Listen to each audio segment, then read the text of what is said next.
Si vous avez aperçu du mouvement ce lundi 18 novembre, à proximité du collège Chateaubriand de Villeneuve-sur-Yonne, pas de panique. Ce n'était qu'un exercice intrusion-attentat qui a lieu annuellement dans le cadre des exercices de sécurité des établissements scolaires. Ça fait 10 minutes que je suis là, il est toujours pas foutu de venir, le directeur, il a les boules ou quoi là? Il a peur de venir me voir? Tout le collège, élèves comme personnel de l'établissement, était mobilisé pour cette simulation, avec le concours des forces de l'ordre, des services de secours et de la préfecture. Il s'agissait de tester son dispositif de mise en sûreté des 650 élèves et des personnels conformément au scénario prédéfini. Ça a été très bien joué ici par les figurants. L'angoisse, la colère, l'impatience des familles. On est dans un aspect fondamental d'une gestion de crise. Les gendarmes, les policiers, les sapeurs-pompiers, les médecins et infirmiers du SAMU connaissent parfaitement, et les enseignants connaissent parfaitement leur boulot, les militaires de Sentinelle, mais donc ils savent gérer leur partie du travail. Donc c'est l'aspect nouveau qu'on a joué aujourd'hui, c'est cette partie prise en compte des familles et accompagnement social, même si on l'a pas joué jusqu'au bout naturellement. Le scénario était le suivant. Un parent très énervé se rend dans le collège avec une arme automatique pour un problème d'harcèlement concernant son enfant. Cette personne, armée, jouée par un gendarme, s'introduit dans la cour de l'établissement. Cette année, l'exercice se voulait particulièrement réaliste. Il y avait beaucoup de voitures, ça faisait peur. Du coup, moi, je suis à l'école de police de Sens et on avait déjà vu des voitures de police nationale, mais jamais tous les pompiers, gendarmerie, militaires, tout ça, c'était super impressionnant.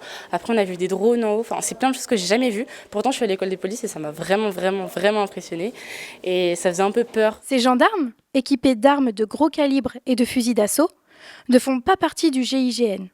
L'unité d'élite de la gendarmerie nationale qui intervient dans les situations délicates, comme les prises d'otages. Mais leurs méthodes n'ont rien à lui envier. Reculez. Allez. Arrêtez de fumer, s'il vous plaît. Les collégiens, qui étaient prévenus, ont entendu l'alarme intrusion retentir. Ils ont tous joué cet exercice comme la réalité.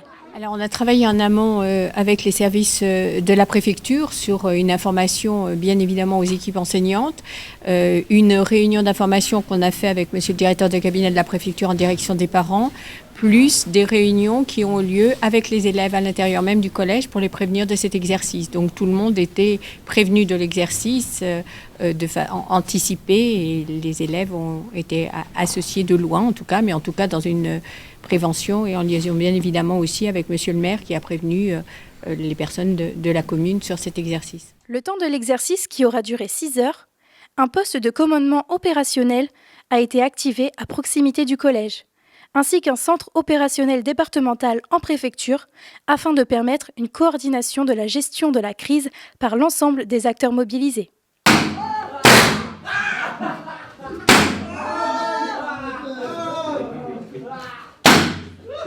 Un peu plus tard, au fil des heures qui s'égrènent, on apprend par un communiqué de presse que l'assaut a été donné dans le collège.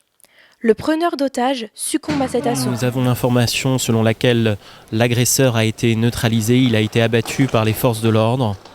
À ce stade, et c'est un bilan provisoire, j'insiste sur ce point, il y aurait 6 morts, dont le meurtrier agresseur, et plus d'une dizaine de blessés. Plusieurs victimes sont recensées sans qu'un bilan précis de la situation ne soit apporté. 7 blessés et en victime le preneur d'otage. L'exercice a pris fin vers 15 heures.